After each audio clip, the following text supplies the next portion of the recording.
Um pouco antes de subir aos céus, ele estava próximo dos discípulos, ele conversando com os discípulos também, vocês devem se lembrar. Lembram o que Jesus disse? Ide por todo mundo, fazei discípulos, lembram? Agora, se eu perguntasse para vocês assim, quais foram as primeiras palavras de Jesus, vocês lembram? Essa já é um pouco mais difícil, né? Quando Jesus estava com 12 anos, o Evangelho de Lucas nos conta quais foram as primeiras palavras de Jesus. E elas são surpreendentes. Em geral, a gente não presta muita atenção nisso. Quando ele tinha 12 anos, quando Jesus estava com 12 anos, os seus pais foram para Jerusalém comemorar a festa da Páscoa, como era de costume entre os judeus. Então desceu todo mundo. Jerusalém ficava alguma coisa muito, os historiadores dizem que ficava muito parecido com o que deve ser a nossa festa em Trindade, lotada, aquela coisa bem cheia, a ponto de quando acabou a festa, aquela cultura bem de clã, bem tribal, bem familiar, as pessoas foram voltando, os pais voltaram e não perceberam que Jesus tinha ficado. Lembram desse episódio? 3 dias depois eles encontraram Jesus, chegaram para Jesus, Maria em especial chegou para Jesus e falou assim: como é que você faz isso com a gente? Aí vem a primeira palavra de Jesus registrada na Bíblia, aos 12 anos. E a primeira palavra de Jesus é importante, ela vai direcionar uma série de coisas em todo o seu ministério. As primeiras palavras de Jesus foram assim: por que vocês estavam me procurando? Não é uma palavra estranha essa? Concordam? Primeira vez que Jesus abre a boca, segundo os evangelhos, primeira vez que a voz de Jesus é registrada nos evangelhos, é para fazer uma pergunta: por que é que vocês estavam me procurando? Ué, lógico, estava te procurando. Você é um menino de 12 anos, ué, sentimos sua falta, estamos te procurando. E aí ele faz uma segunda pergunta: vocês não sabiam que eu devia estar na casa do meu pai? Então, as duas primeiras coisas que Jesus diz, na verdade, são duas perguntas. E eu acho isso assim de uma riqueza e de uma profundidade muito grande. Eu queria conversar com vocês a respeito disso. A respeito das perguntas que Jesus faz, ou a respeito das perguntas que Deus faz. Porque nós não percebemos. Mas, na verdade, nós fazemos muitas perguntas para Deus. E talvez a resposta para as nossas angústias não esteja em ter as nossas perguntas respondidas, mas em prestar atenção nas perguntas que Deus está fazendo para nós. Vou repetir. Talvez muito da nossa angústia passe porque nós gostaríamos de ter as nossas perguntas resolvidas ou respondidas. E talvez a resposta para as nossas angústias não seja ter as nossas perguntas respondidas, mas prestar muita atenção nas perguntas que Deus tem feito para nós. Por exemplo, nesse aspecto, a história mais conhecida talvez seja de Jó. Lembram da história de Jó? Muito conhecida.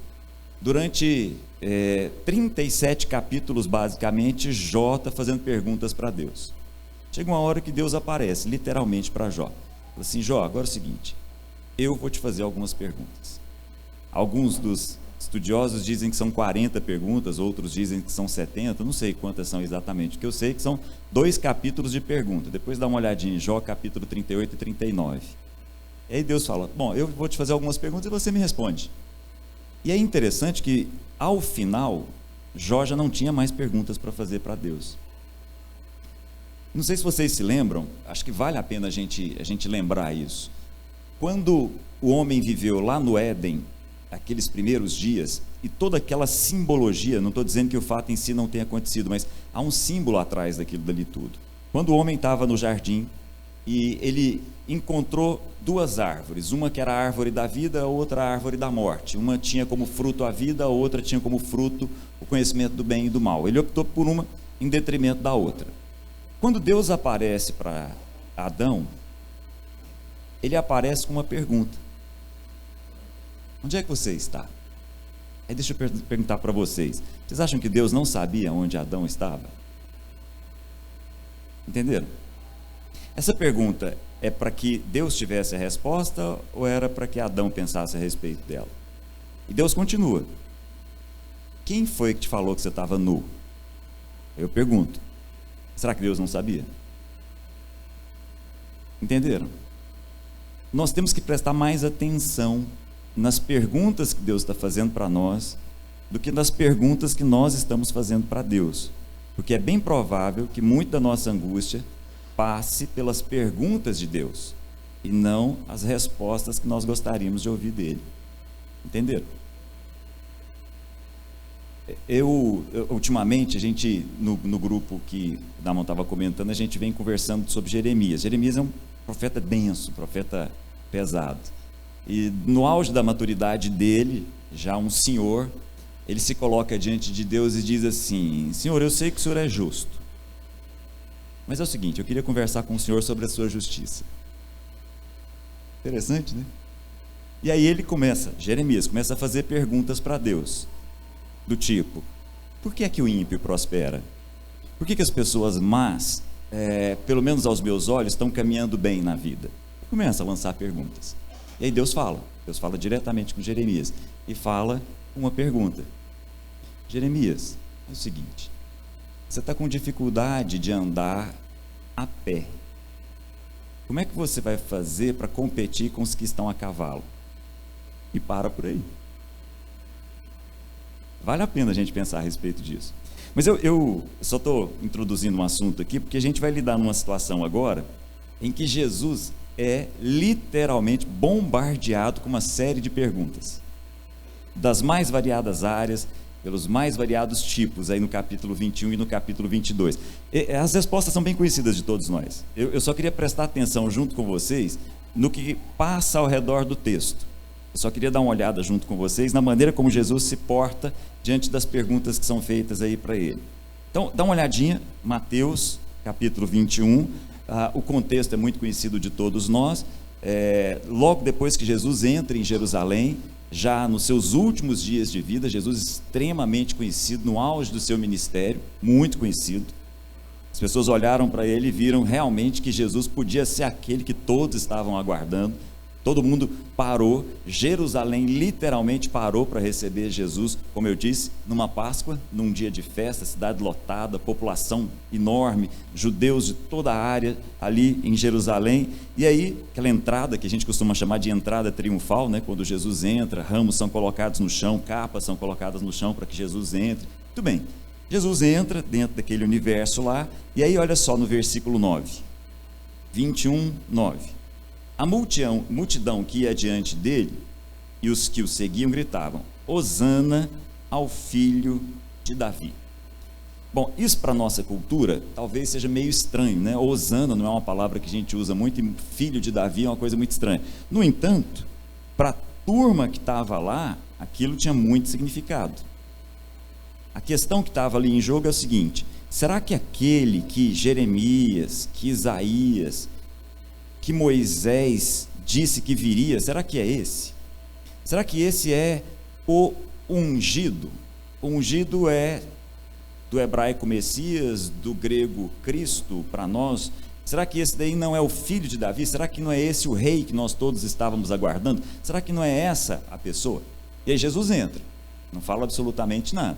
Ele entra, vai direto para o templo, vive aquela situação em que ele balança a mesa de todo mundo, joga a mesa para tudo quanto é lado, para aquelas pessoas que estavam trocando dinheiro ali. E aí olha o versículo 15, dá uma olhadinha comigo. Mas os chefes dos sacerdotes e os mestres da lei, olha só as figuras, os personagens. Os chefes dos sacerdotes, os mestres da lei, viram as coisas maravilhosas que Jesus fazia, e as crianças gritando no templo, Hosana ao filho de Davi, ficaram indignados. E aí olha o que eles fazem, olha para mim aqui um minutinho. Então Jesus entrou em Jerusalém em festa, aquela bagunça, aquela coisa, bem árabe mesmo, bem judaica. E aí crianças gritando para Jesus, Hosana ao filho de Davi.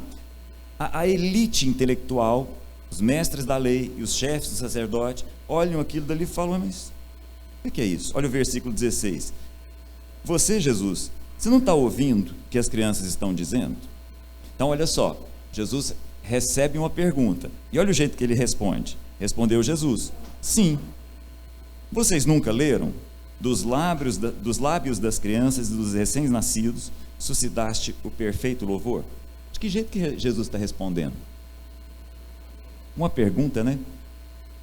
Entenderam? Ele ouviu uma pergunta e está respondendo com uma pergunta. Eu não vou entrar no detalhe da pergunta, mas mais adiante, dá uma olhadinha, por favor, no versículo 23. Jesus entrou no templo e, enquanto ensinava, aproximaram-se deles, de novo, olha só os personagens, os chefes dos sacerdotes, versículo 23, e os líderes religiosos do povo, e perguntaram, então chegaram lá e perguntaram, com que autoridade você está fazendo essas coisas? Quem foi que te deu tal autoridade? Entenderam o contexto? Jesus está no templo e está ensinando, típico de um rabino daqueles dias. Então ele está lá, geralmente ele se senta, as pessoas ficam em pé ao redor e ele ensina, como acontecia com alguns outros naquele mesmo lugar, naquele mesmo contexto, naquela mesma atmosfera. Jesus está ali. Muito bem. Aí algumas pessoas se aproximam e perguntam, com que autoridade você está fazendo isso? Aí olha só o que Jesus diz. Eu também farei uma pergunta. Olha o jeito de Jesus responder. A técnica de Deus é estranha, né? Não, sou eu que estou te perguntando. Não, tá bom, mas eu vou te fazer uma pergunta. Se vocês me responderem, eu direi com que autoridade estou fazendo essas coisas. O batismo de João era dos homens ou era dos céus? Aí a gente já sabe, né? Ele se reúne ali e fala, não, se a gente responder de um jeito, ele vai falar isso, se a gente responder do outro, ele vai falar, não, melhor não falar nada. Fala, então não respondo também não. E continua o contexto. E aí se você caminhar comigo e dar uma olhada no capítulo 22, muda um pouquinho os personagens. Jesus conta uma série de parábolas aí no meio do caminho, aí no versículo 15, capítulo 22. Então, os fariseus saíram e começaram a planejar um meio de enredá-lo, de colocá-lo de lado em suas próprias palavras. Então, olha só, agora já mudou. Enviaram-lhe seus discípulos. Então, os fariseus estão enviando seus discípulos, junto com os herodianos, e disseram, mestre, só um parêntese aqui, interessante essa junção, dois grupos que não conversavam, um que apoiava o poder estatal e outro que era totalmente contra. Então os herodianos, que estavam apoiando Herodes, se juntam com os fariseus para fazer uma pergunta para Jesus. Interessante essa junção aqui. Aí eles chegam para Jesus, versículo 17, diz-nos, qual é a tua opinião? É certo pagar imposto a César ou não? Conhecida essa parte, né? Como é que Jesus responde? Se você prestar bem atenção, ele diz assim, ó, de quem é? A pergunta de novo, Jesus, de quem é a imagem que está aí nessa moeda de vocês? De novo, estão percebendo? Como é que Jesus responde? Uma pergunta. E continua, se você continuar junto comigo, olha, versículo 23, naquele mesmo dia, dentro do mesmo contexto, mudou um pouquinho o personagem, aparecem agora os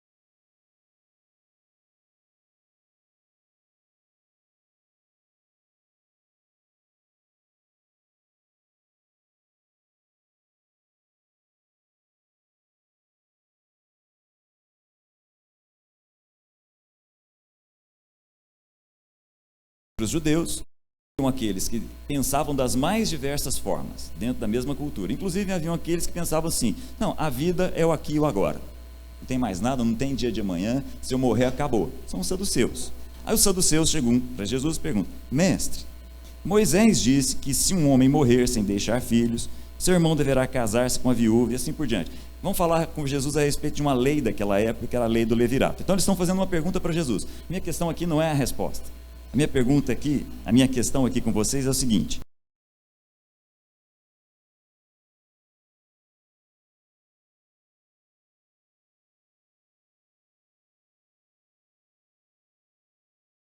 Então, o que Jesus está fazendo?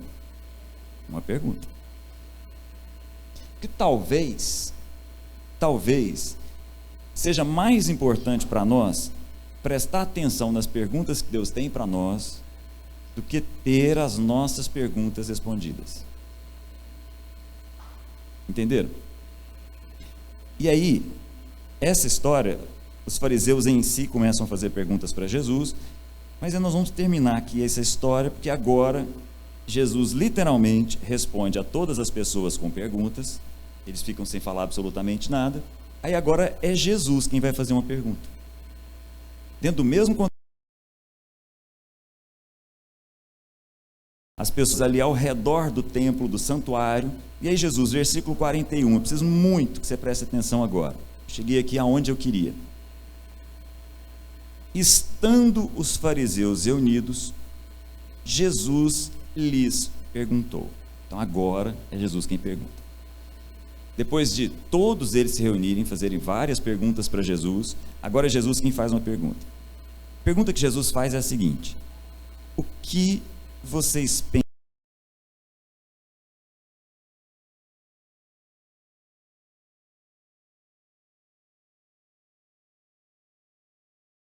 Cristo é a palavra grega e traduzida para o nosso latim aqui, de onde vem a mesma palavra Messias, que quer dizer uma coisa muito simples: ungido. Então, Cristo, Messias e ungido é exatamente a mesma coisa. A unção, ou seja, o derramar de óleo, era uma cerimônia que caracterizava algumas pessoas nessa cultura. Por exemplo, o rei. Então, naquela cultura, não era a coroação, não era uma cerimônia de colocar uma coroa na cabeça de uma pessoa que determinava aquela pessoa como rei. Era o derramar de óleo sobre a cabeça dela que fazia com que aquela pessoa fosse caracterizada rei. Entenderam? Então, o ungido, o Messias, o Cristo, o rei, é exatamente a mesma coisa. Palavras diferentes, em transliterações diferentes, mas é exatamente a mesma coisa. Então, olha o que Jesus está perguntando. Bom, agora é minha vez de perguntar. Na opinião de vocês, de quem é que... O que vocês pensam a respeito do Cristo? De quem ele é filho? Entenderam a pergunta? Essa pergunta é importante. Sabe por quê? Que é Jesus que está fazendo. Não é mais a pergunta que os homens estão fazendo. Agora é uma pergunta que Jesus está fazendo aos homens. Isso até hoje. O que é que nós dizemos a respeito dele mesmo? O que nós dizemos a respeito do Cristo, do Messias, do ungido? De quem ele é filho? E aí eles respondem, na ponta da língua: filho de Davi. Aí Jesus diz assim: é mesmo? Quer dizer então que o Messias é filho de Davi? Aí olha o que Jesus diz assim: então, versículo 43, como é que Davi, falando pelo Espírito, o chama de Senhor? Pois ele afirma: o Senhor disse ao meu Senhor: senta-te à minha direita, até que eu ponha os teus inimigos debaixo dos teus pés. É um Salmo 110. Versículo 45. Se Davi o chama de Senhor, como pode ser seu filho? Ninguém, versículo 46, conseguia responder-lhe uma palavra. Daquele dia em diante, ninguém jamais se atreveu a lhe fazer perguntas. A gente, de maneira muito ingênua, de maneira muito boba, acha que Jesus está numa disputa. Agora eu vou calar a boca de todo mundo. Isso é bobagem. Pura bobagem. Jesus não está numa disputa com ninguém aqui. Jesus está sempre ensinando. Essa pergunta é para que a gente reflita a respeito dela. Essa pergunta é para que a gente busque a resposta. Essa pergunta não é para calar a nossa boca. Entenderam?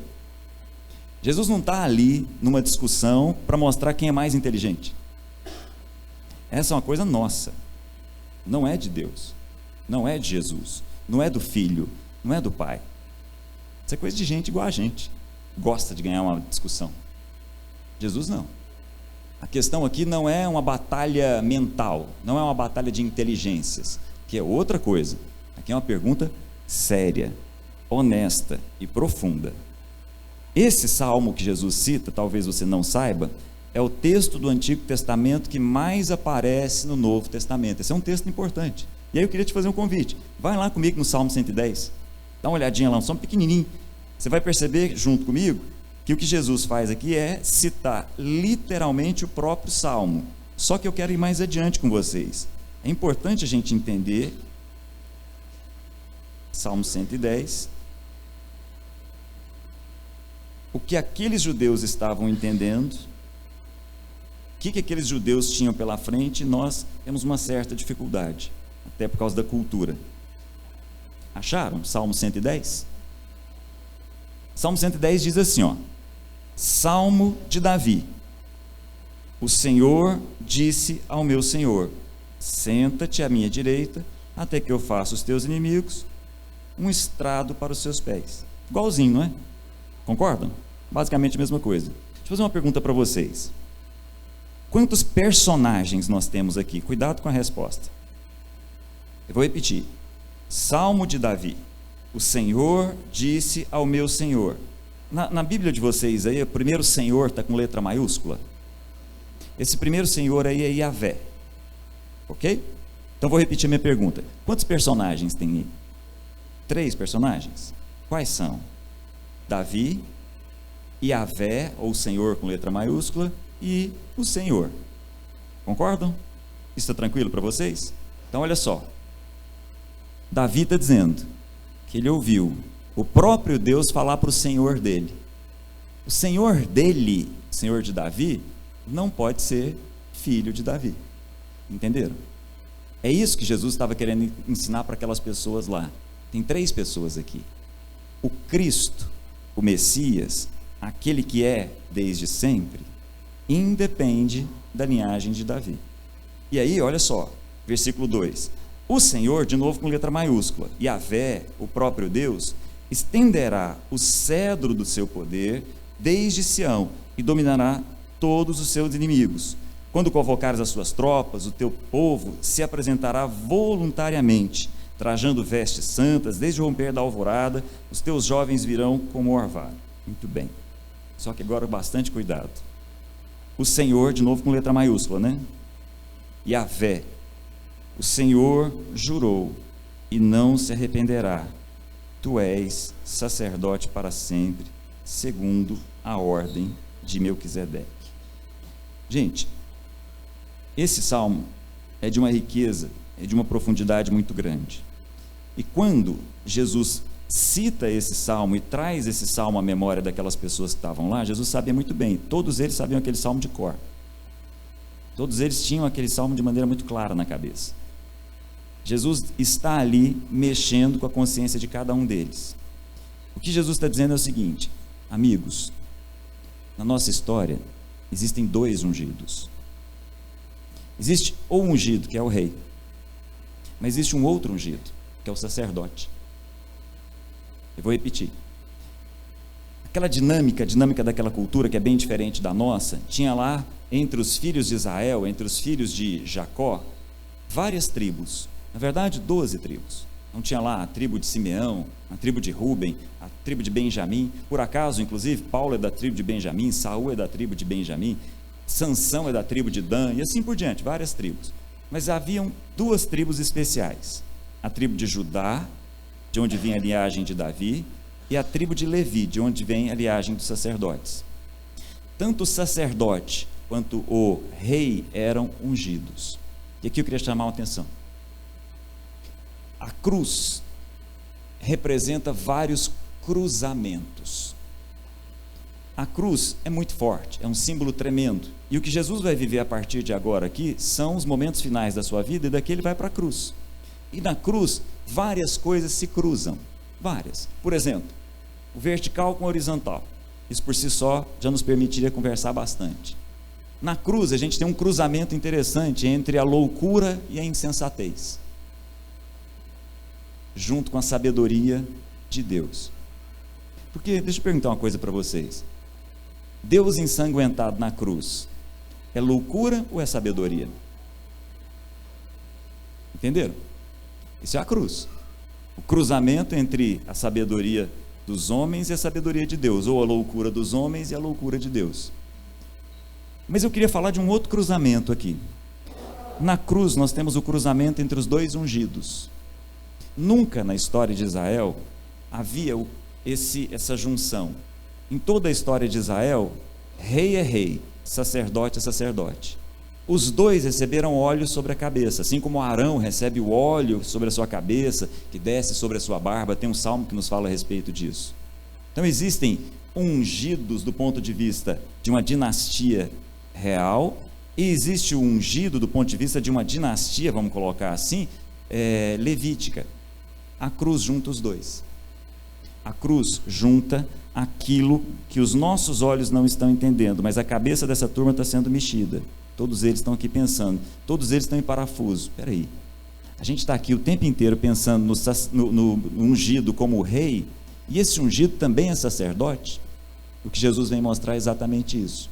E o que ele vai viver daqui para frente é, como a música que a gente cantou, ele vai começar a penetrar um tabernáculo que os nossos olhos não estão vendo, um tabernáculo nos céus. ele vai se apresentar diante de Deus com uma oferta que é o próprio sangue, e nenhum olho está vendo isso. E as pessoas estão atrás de um rei, e as pessoas estão atrás de um ungido que vem livrá-los de toda uma série de problemas que eles achavam que eram os problemas da vida dele. Vou repetir, que a profundidade dessa questão está aqui. Todos eles estavam atrás, todos eles estavam aguardando com muita intensidade o ungido, o rei. Jesus vem para ser esse ungido, sem a menor sombra de dúvida, da linhagem de Davi, sem a menor sombra de dúvida. Mas Jesus também é o outro ungido, que é o sacerdote, aquele que se coloca diante de Deus com nomes. Entenderam? Todos eles estavam pensando num ungido que livraria todos eles daqueles problemas que eles viviam. De repente, o ungido vem para mostrar para eles que ele os estava livrando de problemas que eles nem sabiam que tinham, e eram bem mais profundos. Por isso é interessante a gente prestar atenção, não nas perguntas que a gente gostaria de ter respondido, mas nas perguntas que Deus está fazendo para nós.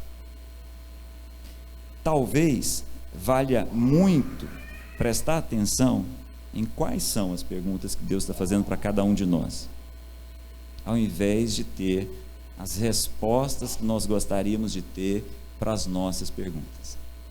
Entenderam? Talvez você esteja se perguntando assim, mas por que tal coisa na minha vida não funciona? Talvez você esteja se perguntando por que essa tragédia na minha vida. Talvez você esteja se perguntando por que isso aconteceu com meu filho. E talvez a resposta não seja o que você precisa. Talvez a resposta para as suas perguntas não vai te livrar das suas angústias. Talvez o que te livra, ou melhor, o que nos livra das nossas angústias, seja prestar atenção nas perguntas que Deus está fazendo para nós, que são de uma outra ordem, são de um outro nível, são numa outra atmosfera, são num outro patamar. Um rei estava sendo visto por todos eles, mas um sacerdote ninguém estava percebendo. De repente, o véu do templo se rasga. Porque, na verdade, aquele templo representava um outro templo, numa outra dimensão, num outro lugar. De repente, o ungido que todos aguardavam era ele mesmo, mas era mais. Era um ungido de uma outra dimensão.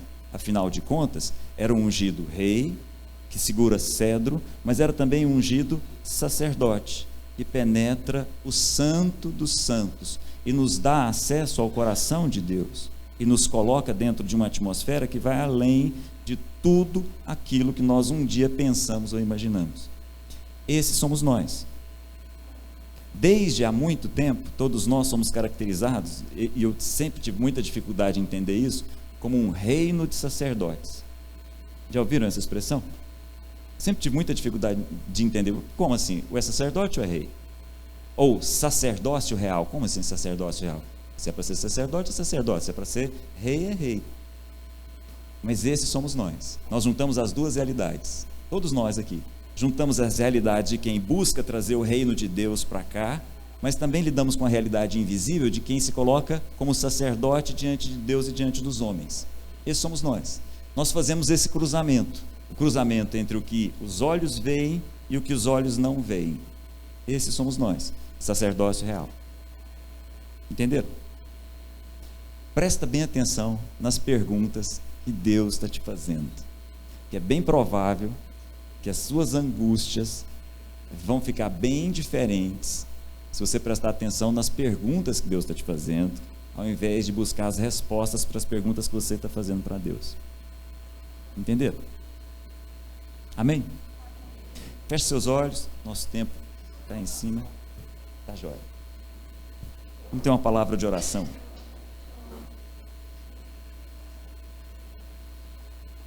Deus amado, em nome de Jesus, dá a cada um de nós aqui sensibilidade, percepção, discernimento, para ouvir as perguntas que o Senhor está fazendo para cada um de nós. Em nome de Jesus. Dá-nos sensibilidade, dá-nos a cada um aqui percepção para as perguntas que o Senhor está fazendo a cada um de nós. E nenhum de nós tenha como prioridade a resposta para as nossas perguntas. Em nome de Jesus. Nós possamos aprender com Jó, nós possamos aprender com Jeremias, nós possamos aprender com Jesus a prestar atenção nas tuas perguntas e não nas nossas. Em nome de Jesus. Você coloca aí pra gente? Jornal da Sal.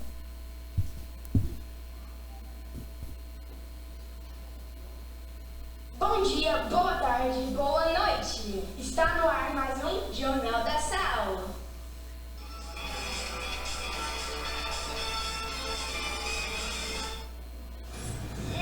Que bom, né? Eu tenho a solução para você. A feijoada do fim de ano do Ilumina. Oh my God. Conta pra gente, Maria Clara. Lisa, quando será a feijoada do Ilumina? Irá acontecer dia 24 de novembro, no horário do almoço, no Colégio do Candariara. Qual que é o objetivo? O objetivo é reunir todos da igreja e arrecadar fundos para o projeto Ilumina. Conta uma coisa, onde eu poderia comprar os meus ingressos? Os ingressos estão sendo vendidos na porta da igreja. Esperamos vocês lá. Muito obrigada. Uau! Então, além de saborear uma ótima feijoada, eu vou encontrar com os meus amigos e abençoar os irmãos que precisam? Isso mesmo! E um aviso, o Ministério dos Casamentos Felizes recomenda: leve o seu Luftal. O Instituto Total está promovendo um evento de transformação social. E esse evento se chama Igreja na Cidade. Fala aí, Sofia. Duda, o que é Igreja na Cidade? A Igreja da Cidade é um evento para discutir o papel e a importância da igreja na cidade. Inclusive, nós vamos ter vários convidados, como professores da MBA, e o Gabriel e a mim também vai estar lá. Quando será? Vai ser do dia 28 a 30 de novembro aqui no Instituto Total. Inscrições na descrição do vídeo. Existem vários jeitos de louvar a Deus. Um deles é usando seus diversos dons e talentos. Então, por isso, o Jornal da Sal terá um encerramento um pouquinho diferente. Fiquem com ele!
Gente, Maria Clara.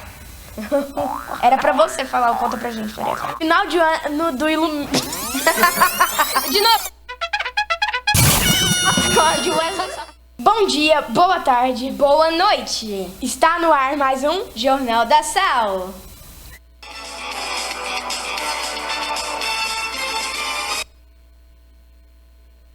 Bom domingo a todos, boa semana, Deus os abençoe.